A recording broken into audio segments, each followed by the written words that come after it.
Olá, que a paz esteja no seu coração. Sou eu, Padre Roger Araújo, com você no nosso programa A Bíblia no Meu Dia a Dia. Que bênção é a cada dia Deus nos conduzir por meio da sua palavra. Palavra de vida, palavra que salva, palavra que transforma, palavra que renova, palavra que faz nova todas as coisas.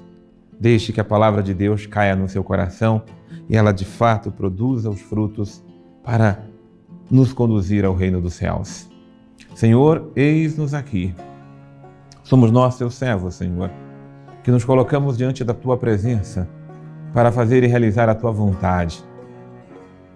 Sim, meu Pai, meu Deus e meu Senhor, tu és o Criador de todas as coisas. Fala a nós por meio do teu Filho, palavra eterna. Fala a nós, Senhor, por meio do teu Filho que és a sabedoria revelada, a palavra encarnada no meio de nós. Eis-nos aqui, Senhor, para ouvirmos tua palavra e sermos conduzidos por ela. Ao teu nome o poder, a honra e a glória para sempre. Em nome do Pai, do Filho e do Espírito Santo. Amém.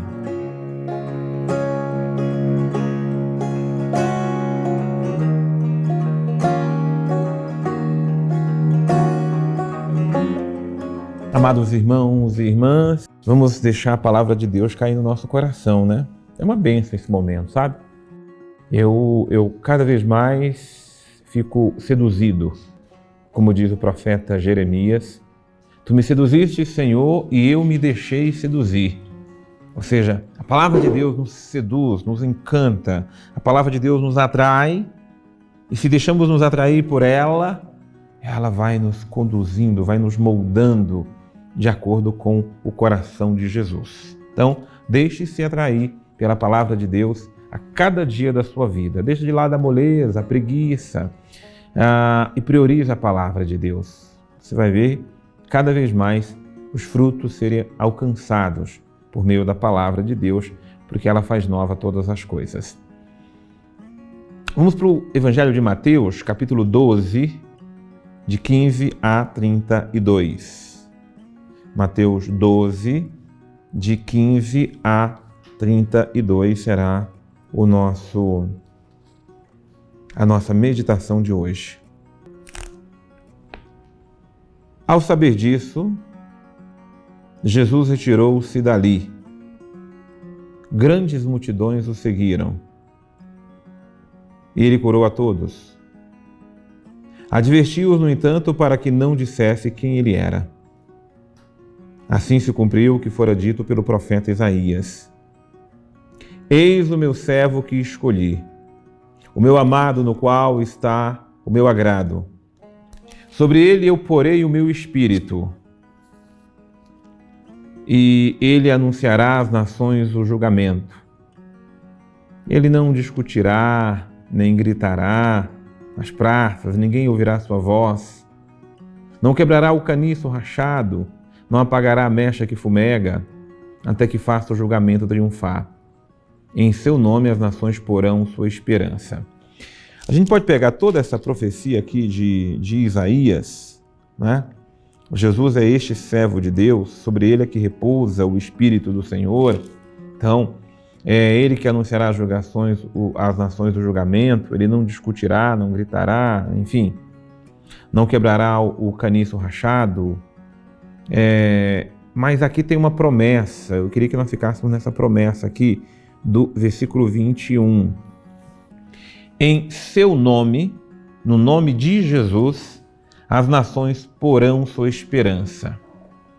Em outras palavras, não há esperança para as nações que não seja no nome de Jesus. Você sabe que a esperança vã, ela decepciona.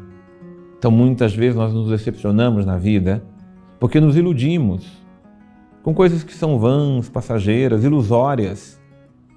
A gente se ilude com as fantasias da vida, com os encantos da vida. E no fim, tudo perece, porque as nações não colocam no Senhor a sua esperança e a sua confiança.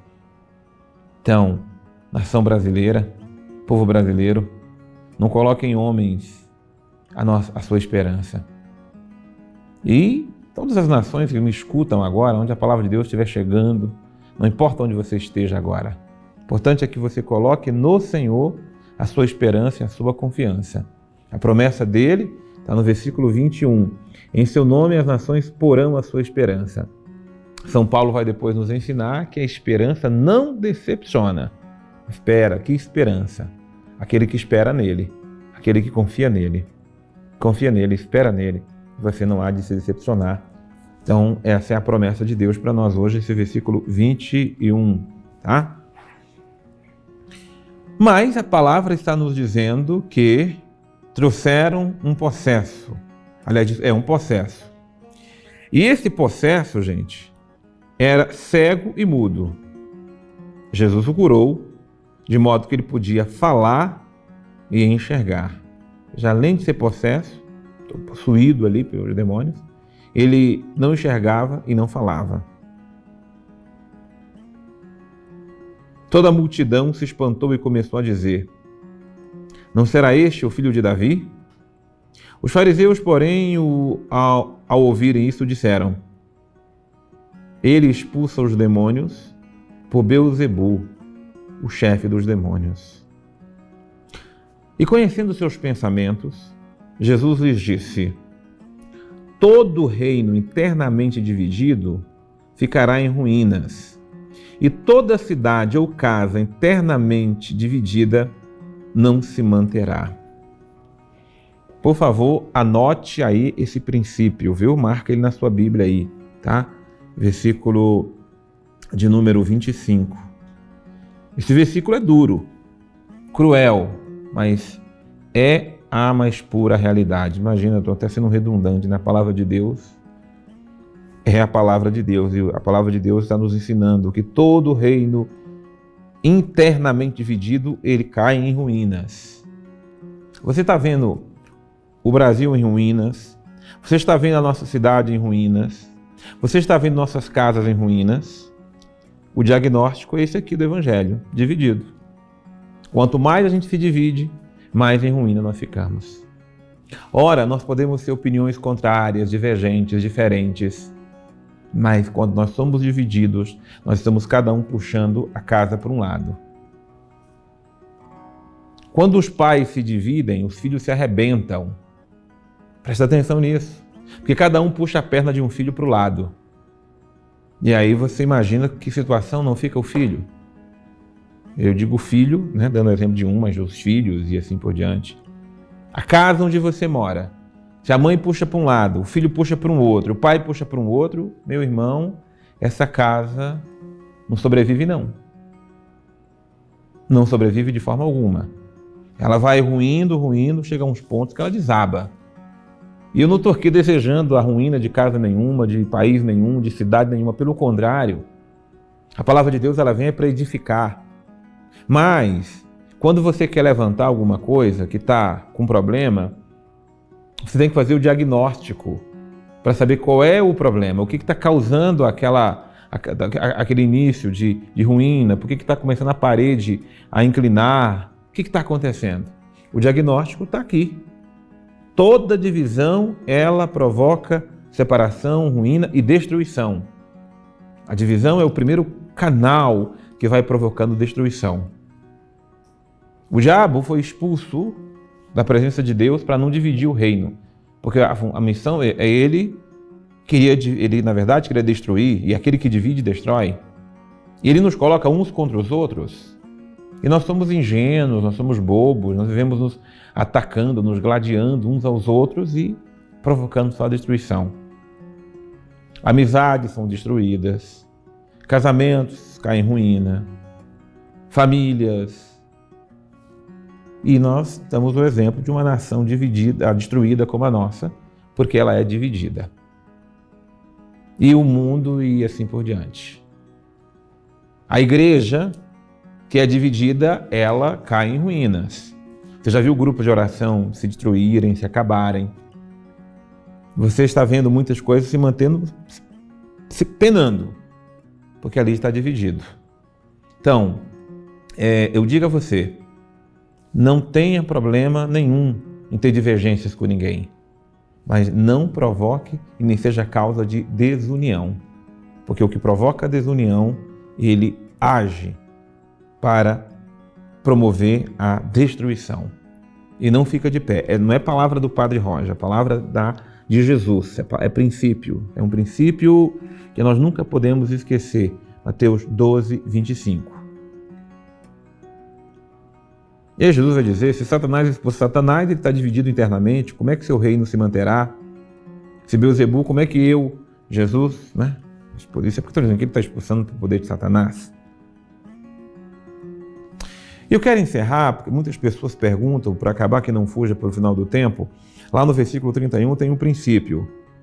Por isso eu vos digo, aliás, desculpa, no versículo 30 tem um princípio também, quem não está comigo é contra mim, e quem não ajunta comigo espalha. Você mesmo medita, mas para não perder o versículo 31, eu vos digo, todo pecado e toda blasfêmia será perdoado, mas a blasfêmia contra o Espírito Santo não será perdoada.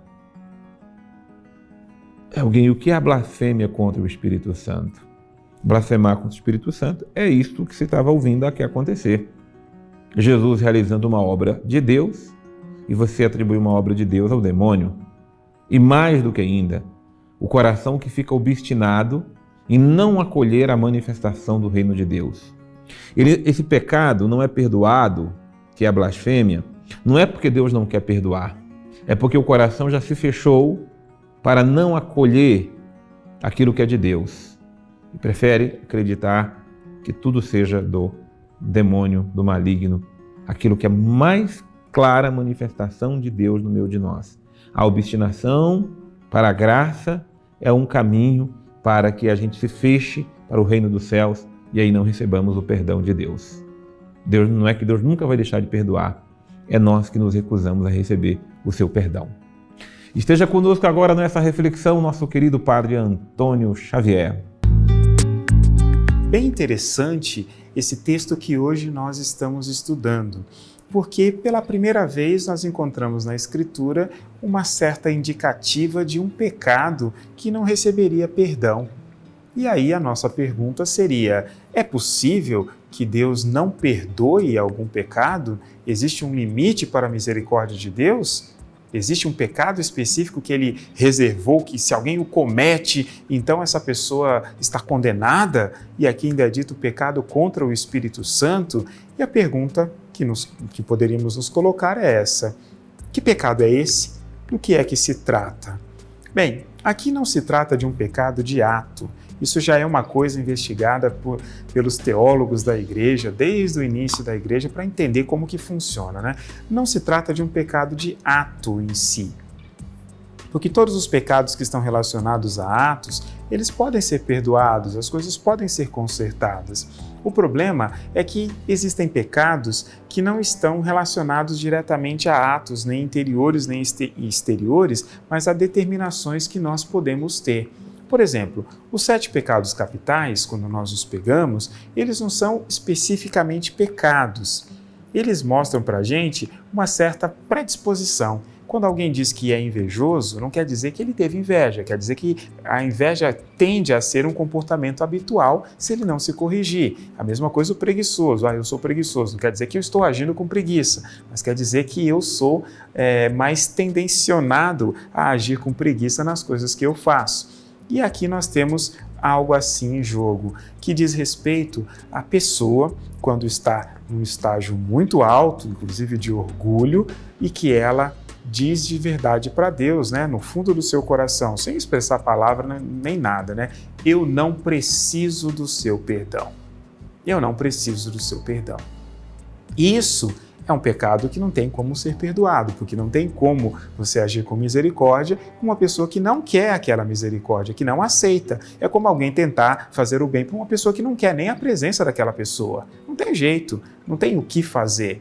E nesse caso, mesmo da parte de Deus, que teria a disposição de perdoar, nós esbarramos no limite da pessoa do outro lado que não quer acolher o perdão. E por isso o perdão não acontece. É exatamente essa situação que já aconteceu com os anjos. Nós temos os anjos que decaíram e que nunca mais serão restaurados, nunca mais poderão voltar ao céu. É exatamente daí onde vem o grande erro da parte deles. Só que o anjo, diferente da gente, possui uma vontade mais perfeita e ele se determina em cima de um ato só. Nós, graças a Deus, não somos assim. Aliás, quando erramos, é melhor que não seja mesmo, né? Quando acertamos, seria bom que fosse possível. Mas ele se determina sobre um ato só, e a partir daquele momento, ele se recusa a qualquer tipo de retratação. E por isso é que não tem perdão para os anjos decaídos, por isso que não tem perdão, mesmo para a gente, depois então que tivermos passado pelo juízo. Porque, na verdade, nessa vida, nós vamos aprendendo a depender da misericórdia de Deus, de tal forma que, depois estando com Ele, possamos acolhê-la de maneira plena. Quem não aprende isso, infelizmente, no final das contas, vai ter sempre o problema de querer recusar. Não quero. E por isso, é um pecado que não tem perdão. Senhor nosso Deus, não nos deixe ser causa de divisão, de separação, de destruição. Não permita que essa nação seja destruída, Senhor, por causa das divisões que nós provocamos, se colocando uns contra os outros. Expulsa, Senhor, da nossa vida, da nossa casa, todo demônio divisor. Aquele que tem dividido as famílias, colocado uns contra os outros. Aquele que tem destruído, Senhor, muitas vezes a vivência da fé, porque tem colocado as pessoas numa mesma igreja, no mesmo grupo, uns contra os outros. Senhor, age no meio de nós, exorciza, manda para longe de nós todo demônio que tem causado surdez, mudez, todo demônio que tem nos deixado cegos, Senhor, para não ver que nossa divisão só provoca destruição. Ao Teu nome, Senhor, o poder, a honra e a glória para sempre. Em nome do Pai, do Filho e do Espírito Santo. Amém. Jesus começou hoje curando esse cego e esse mudo e expulsou o demônio que trazia cegueira àquele homem. Que Jesus possa expulsar também da nossa vida toda essa cegueira que nos deixa tão divididos. Deus abençoe imensamente você. Eu te aguardo no nosso próximo programa, A Bíblia no Meu Dia a Dia.